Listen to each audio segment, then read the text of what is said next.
Bonjour à toutes et à tous.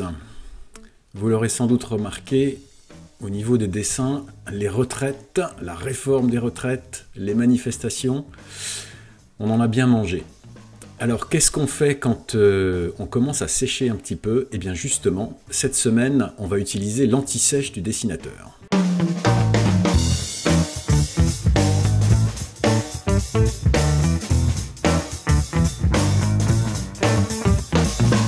Vous êtes dessinateur de presse, ça fait plusieurs fois que vous devez couvrir exactement le même sujet. Alors qu'est-ce qu'on fait dans ces cas-là? Eh bien, on va utiliser notre anti-sèche. Allons-y. Vous avez traité le même sujet plusieurs fois de suite. Avez-vous pensé à, petit 1, le croiser avec une autre actualité? Ah oui, ça a déjà fait. Au tout début, quand on sentait que la réforme de la retraite était menacée, on a utilisé l'actualité tragique d'ailleurs de ce camion qui avait traversé un pont qui s'est effondré. Donc ça, malheureusement, déjà fait. C'est pas grave. Petit 2, avez-vous pensé à le croiser avec une œuvre célèbre, connue de tous?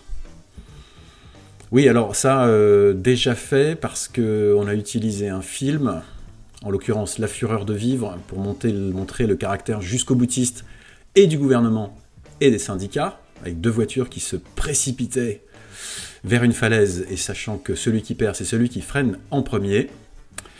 Qu'est-ce qu'on a d'autre? Une série télé. On a déjà fait aussi de série télé, puisqu'on a montré le gouvernement voyant les manifestants arriver à l'horizon façon Game of Thrones, The Winter is Coming. Check. Une bande dessinée. Check. On a déjà fait le gouvernement qui se prépare à recevoir l'assaut des manifestants, façon Uderzo et Goscinny dans Astérix, avec les Romains en tortue. Ça va pas le faire. Avez-vous pensé à faire un jeu de mots? Alors ça, on l'a vu la semaine dernière. Non seulement on y a pensé, mais en plus on n'est pas les seuls. On a fait des jeux de mots sur les points, on a fait un jeu de mots sur une retraite à points ou une retraite saignante, souvenez-vous, Philippe Martinez, Laurent Berger à table, Emmanuel Macron en serveur. Check.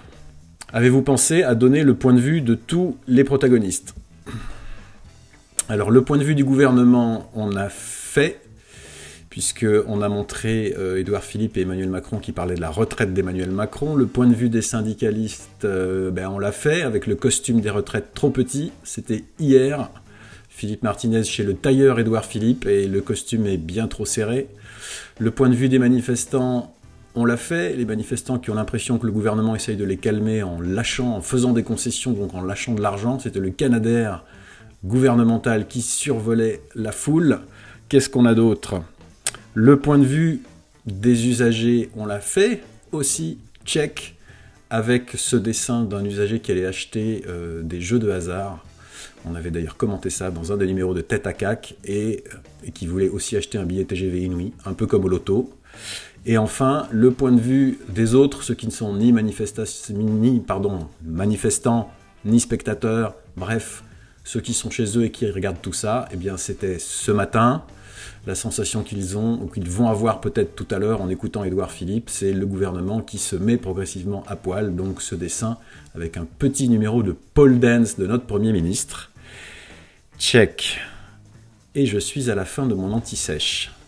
Bien, je vous propose d'aller regarder maintenant notre Premier ministre s'exprimer sur les retraites, et ensuite tous ensemble de nous gratter la tête. À la semaine prochaine.